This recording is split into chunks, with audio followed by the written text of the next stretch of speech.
manajemen adalah sistem terintegrasi antara proses pemrograman, penganggaran, akuntansi, pertanggungjawaban yang hakikatnya adalah untuk dapat membantu orang dalam menjalankan organisasinya atau perusahaan untuk mendapatkan hasil yang optimal.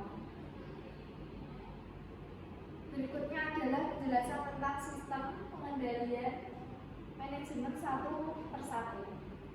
Sistem sendiri adalah prosedur melaksanakan serangkaian aktivitas yang biasanya dilakukan secara berulang. Karakteristik suatu sistem adalah runtut, terpola, terkoordinasi, dan terdiri dari beberapa langkah yang terkoordinasi untuk mencapai tujuan tertentu. Sistem terdiri dari dua bentuk, yaitu sistem formal dan sistem informal.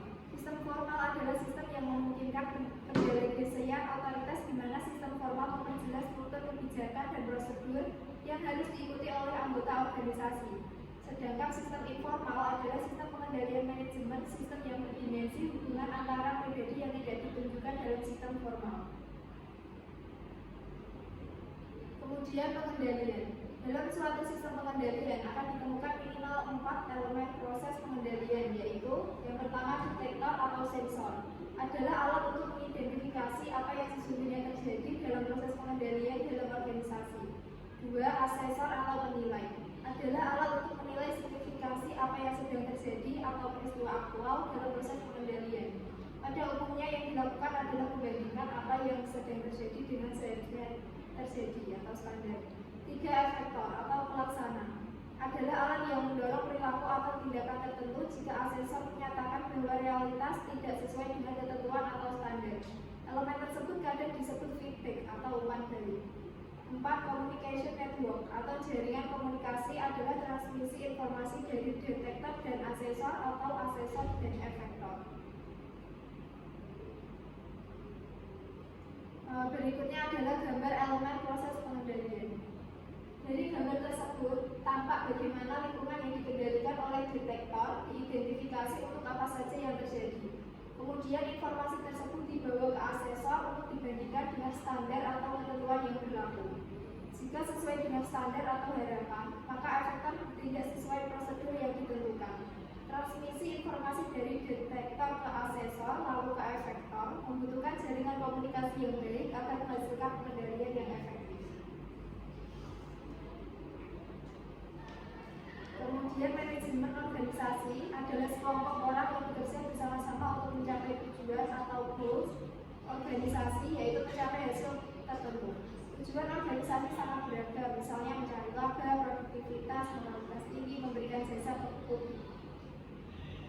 Secara garis besar ada 3 level hierarki manajemen, yaitu yang pertama manajemen atas atau top manajemen, 2 manajemen tengah atau middle manajemen, 3 manajemen level bawah atau lower level management. Selanjutnya adalah gambar hierarki manajemen. Pada gambar tersebut yaitu manajemen atas melakukan aksi do the right things dan manajemen level bawah atau operasional melakukan aksi do things right. Manajemen atas bertanggung jawab untuk do the right things, menentukan strategi yang tepat bagi suatu organisasi untuk masa yang akan datang dan untuk kepentingan perusahaan jangka panjang. Pada manajemen level bawah atau operasional bertanggung jawab untuk do things right, yaitu melaksanakan tugas tepat waktu seperti terjadwal. Pada manajemen tengah terdiri di bawah manajemen atas dan di atas manajemen bawah atau operasional, yaitu melakukan fungsi koordinasi dalam implementasi strategi yang akan dilakukan oleh perusahaan. Tentunya semua harus saling bekerjasama untuk mencapai tujuan perusahaan. Materi yang selanjutnya akan disampaikan oleh rekan saya. Selanjutnya fungsi manajemen. Fungsi manajemen menurut Hunter Bulik adalah sebagai berikut. Yang pertama, planning atau perencanaan, yaitu memilih serta menetapkan aktivitas yang akan dilakukan dan menetapkan sumber daya yang akan digunakan untuk menunjang tercapainya tujuan dan cita-cita perusahaan. Yang kedua, organizing atau pengorganisasian, yaitu memberikan tugas kepada para anggota yang terlibat sesuai keahlian masing-masing. Yang ketiga, steering atau penempatan, yaitu menentukan, memilih, mengangkat, dan membimbing sumber daya manusia sehingga tercapainya tujuan organisasi atau perusahaan. Yang keempat, directing atau pengarahan, yaitu memberi penjelasan dan pembinaan kepada para anggota yang terlibat agar tugas yang diberikan dapat dilaksanakan dengan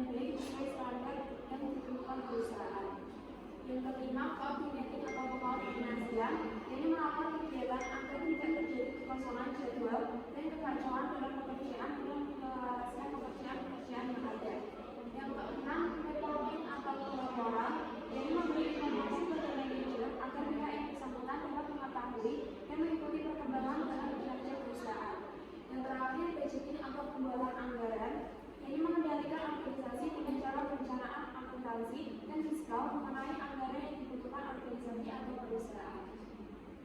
Selanjutnya, batas-batas pengendalian manajemen. Pengendalian manajemen adalah kegiatan perencanaan dan pengendalian dalam organisasi yang berada di antara dua kegiatan, yaitu dengan perumusan strategi yang dilakukan manajemen atas dan melakukan pengendalian tugas yang dilakukan manajemen level bawah atau operasional.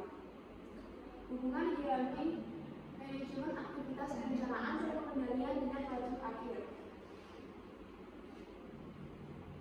Di dalam manajemen ada tingkat levelnya karena adanya pemesanan aktivitas di dalam perusahaan. Untuk aktivitasnya yaitu formulasi strategi, yaitu outputnya adalah tujuan strategi organisasi akan dijalankan oleh manajemen tingkat atas atau top. Di bawahnya ada aktivitas pengendalian manajemen, yaitu outputnya berupa implementasi strategi yang akan dijalankan oleh manajemen tingkat tengah atau middle. Selanjutnya aktivitas pengendalian tugas, yaitu tujuannya agar kinerja yang berjalan itu bisa efektif dan efisien dari tugas-tugas yang secara individu atau tugas-tugas yang bisa dibagi-bagi dan akan dijalankan pada manajemen level bawah atau lower. Beberapa karakteristik dari masing-masing aktivitas. Yang pertama, formulasi strategi merupakan kegiatan yang jauh dari sistematis, sedangkan pengendalian tugas merupakan kegiatan paling sistematis. Kedua, formulasi strategi mencakup periode jangka panjang, sedangkan pengendalian tugas lebih pada cakupan waktu jangka pendek. Yang ketiga, aktivitas formulasi strategi lebih berkaitan dengan perencanaan, sedangkan pengendalian tugas lebih pada pengendalian. Formulasi strategi adalah proses menentukan tujuan organisasi dan strategi untuk mencapai tujuan tersebut. Tujuan atau goal adalah apa yang hendak dicapai oleh seluruh organisasi, sedangkan strategi menjelaskan langkah spesifik untuk mencapai tujuan dalam kurun waktu tertentu. Strategi adalah rencana besar organisasi untuk mencapai tujuan organisasi. Strategi biasanya untuk jangka pendek. Pengendalian manajemen. Pengendalian manajemen adalah proses di mana manajemen mempengaruhi anggota organisasi untuk mengimplementasikan strategi organisasi yang telah ditetapkan. Aktivitas meliputi yang pertama perencanaan, apa yang seharusnya dilakukan. Yang kedua, koordinasi atas berbagai bagian dalam organisasi. Yang ketiga, komunikasi informasi. Yang keempat, evaluasi informasi. Yang kelima, mengambil keputusan atas tindakan tertentu. Keenam, mempengaruhi orang untuk berubah perilaku orang. Selanjutnya, sistem pengendalian manajemen membantu manajer menggerak organisasi ke sasaran strategi, sedangkan pengendalian manajemen berfokus pada implementasi strategi. Untuk implementasi strategi bisa dilihat pada gambar 1.4. Struktur organisasi memiliki peran spesifik dalam organisasi, hubungan pelaporan dan pembagian tanggung jawab, sedangkan manajemen sumber daya manusia adalah proses seleksi, pelatihan, evaluasi, promosi, dan memberikan karyawan untuk membangun keahlian dan kompetensi yang dibutuhkan organisasi untuk mengimplementasikan strategi. Variabel lain adalah kultur mencakup norma kepercayaan perilaku yang secara implisit atau eksplisit digunakan untuk melandasi segala keputusan manajemen. Selanjutnya, dilanjutkan oleh materi selanjutnya yaitu pengendalian tugas. Pengendalian tugas adalah proses memastikan bahwa tugas tertentu telah dikerjakan secara efisien dan efektif. Tugas tersebut harus mematuhi aturan atau standar yang berlaku. Pengendalian tugas ada tiga, yaitu yang pertama penetapan sasaran objektif IS, formulasi strategi pemahaman atas sasaran. Strategi adalah suatu rencana organisasi tentang bagaimana organisasi menggunakan sumber daya untuk mencapai sasaran atau objektif. Atau dapat dilihat dari sisi lain, bagaimana manajemen memberi batasan atas aktivitas yang harus difokuskan sehingga organisasi dapat melaksanakan usaha terbaiknya, khususnya dalam menghadapi pesaing. Formulasi strategi adalah proses untuk menentukan strategi dalam mencapai tujuan organisasi. Berikut contoh sasaran organisasi. Yang pertama, kinerja, posisi pasar, alternatif sasarannya menjadikan target perusahaan nomor satu di kelompoknya dari sisi pangsa pasar. Yang kedua, kinerja inovasi, alternatif sasarannya menjadi pemimpin dalam memperkenalkan produk baru dengan mengeluarkan tidak lebih dari 7% untuk penelitian dan pengembangan. Yang ketiga, kinerja produktivitas, alternatif sasarannya memproduksi semua produk secara efisien yang diukur dari produktivitas pekerja.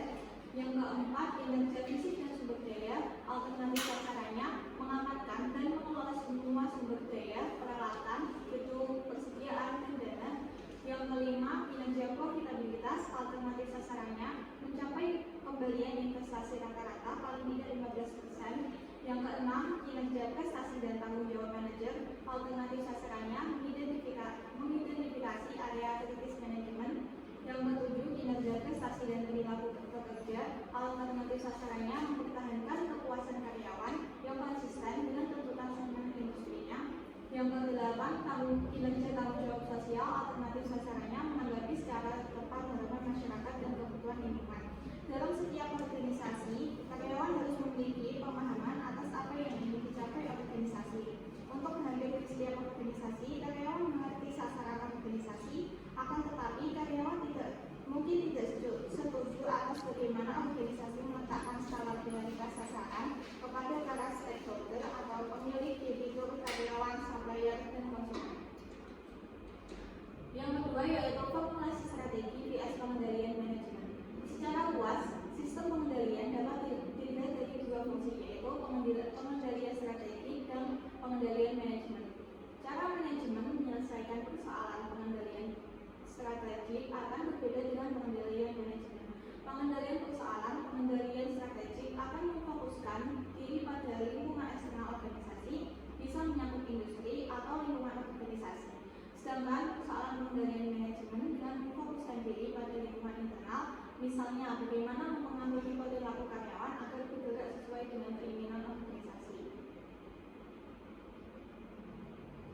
Selanjutnya, yang ketiga, pengendalian tugas vs pengendalian manajemen. Perbedaan utamanya adalah bahwa pengendalian tugas sangat saintifik, sedangkan pengendalian manajemen tidak. Berikut contoh keputusan formulasi strategi, pengendalian manajemen, dan pengendalian tugas. Untuk formulasi strategi, membeli bisnis yang tidak berhubungan dengan bisnis utama. Untuk pengendalian manajemennya, memperkenalkan produk baru pada lini produk.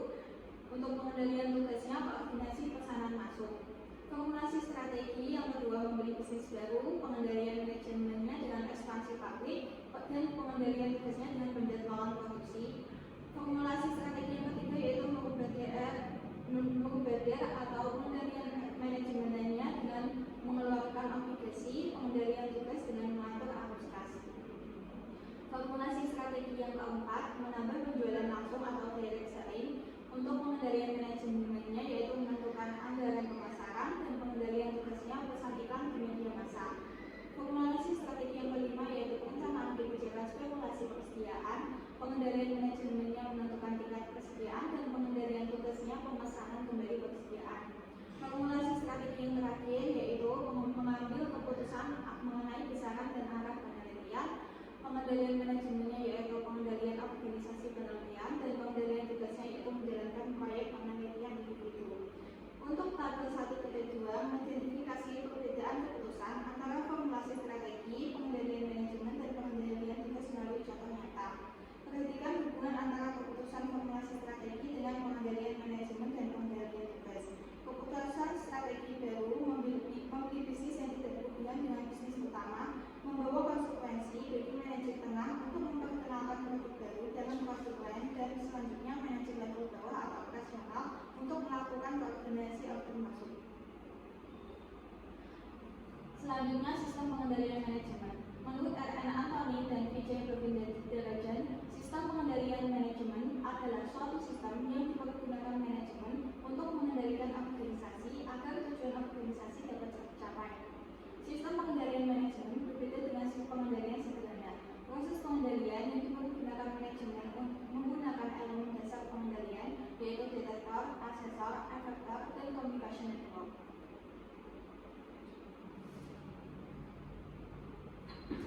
Sekian presentasi dari kami. Mohon maaf apabila terdapat kesalahan. Wassalamualaikum warahmatullahi wabarakatuh.